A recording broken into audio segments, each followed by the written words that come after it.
Hello everyone, welcome back to another episode of Francis Entertainment Center. Last story today is No Free Rides and I'm your biggest fanatic. Enjoy the video.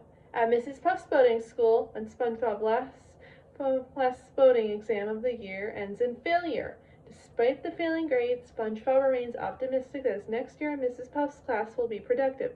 Mrs. Puff, on the other hand, dreads the thought of another year administering boating exams for SpongeBob. In desperation, she offers him an extra credit exam, a short 10-word thesis on one thing he learned in boating school. SpongeBob finds himself unable to decide what to pick and starts to have a nervous breakdown, but Mrs. Puff lets him pass anyway. As SpongeBob leaves with his new driver's license, Mrs. Puff ponders over whether she's done the wrong thing and starts feeling guilt. Then has a terrible daydream of him destroying the town with his driving.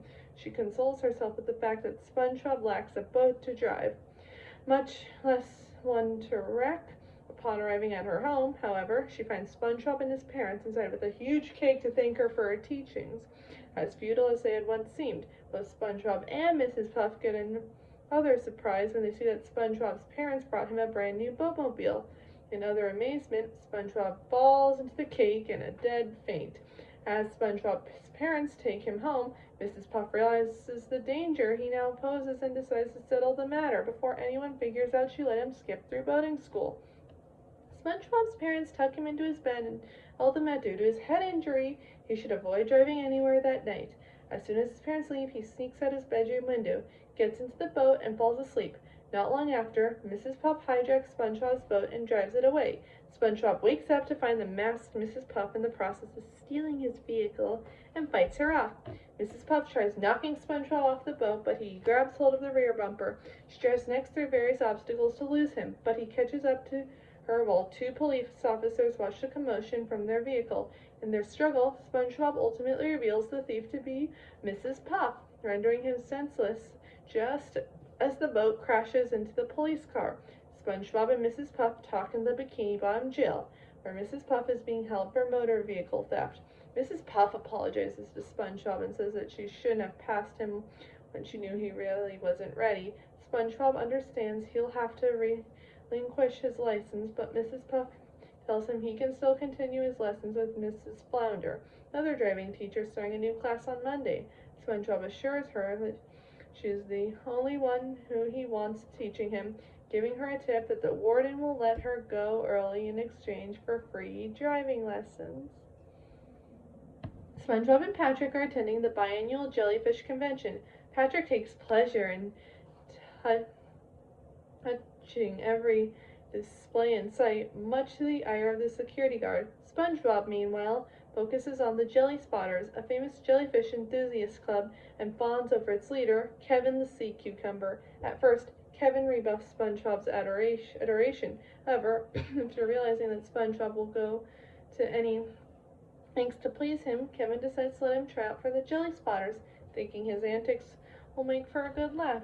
Kevin's first test for SpongeBob is to catch a jellyfish, which proves quite simple for SpongeBob as one immediately flies into his net. Kevin smacks it out of noise, causing it to sting him. He revises the quota to 2 jellyfish, and 2 jellyfish nestle into SpongeBob's net. Even an increase to 20 jellyfish simply prompts more of them to arrive.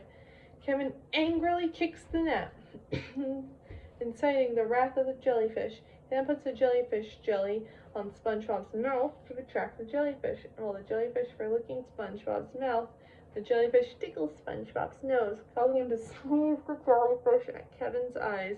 But Kevin gets stung again. Undeterred, Kevin continues to give SpongeBob many more tests, all of which SpongeBob passes effortlessly, while Kevin gets stung relentlessly. Kevin, covered in stings and extremely frustrated, tells SpongeBob that his final test will be to catch a queen jellyfish. He then ties SpongeBob to a post, provides him a whistle that produces a queen jellyfish call, which sounds much like the word loser, and leaves him there. After a great length of time blowing the call, SpongeBob is very tired and prepared to give up before a queen jellyfish finally arrives. SpongeBob's joy is short-lived as he discovers Kevin has gone and the large jellyfish begins chasing him. Even the Queen corners him at the edge of a cliff where it's revealed to be a robot piloted by Kevin and the Anchovy Club members. Kevin reveals his true intentions to SpongeBob and shows him several other people in the bottom of the pit below, all of whom were his former biggest fans. Kevin and his crew start calling SpongeBob a loser. However, before Kevin can force SpongeBob off the cliff, an even larger king jellyfish appears and falls in love with the robot queen, puckering up for a kiss. The king pursues the contraption until it crashes and reveals its occupants. Furious King chases down SpongeBob, Kevin, and the anchovies, eventually cornering them in a cave. Kevin panics, admitting that he has no actual expertise in dealing with jellyfish. He was only in it for the fashion. SpongeBob, the only one with the actual jellyfishing expertise, confronts the king jellyfish. He blows for him a giant pie bubble, which the king happily accepts and leaves with. When an incredulous Kevin asks how he was able to do it, SpongeBob simply tells him that everybody loves pie. The anchovies cheer SpongeBob for his heroism, but Kevin denies SpongeBob club membership for not actually catching a queen jellyfish. Fed up with Kevin's attitude, the anchovies forcibly remove Kevin's crown, which is actually his feeding tentacles, and place it atop SpongeBob. SpongeBob is amazed by his new hat, Kevin painfully informing him that's not what it is. Back at the convention, SpongeBob tells Patrick about his experience and reveals that he turned down the Jelly Squatter's offer to join. Jellyfishing is, most of all, about the jellyfish themselves.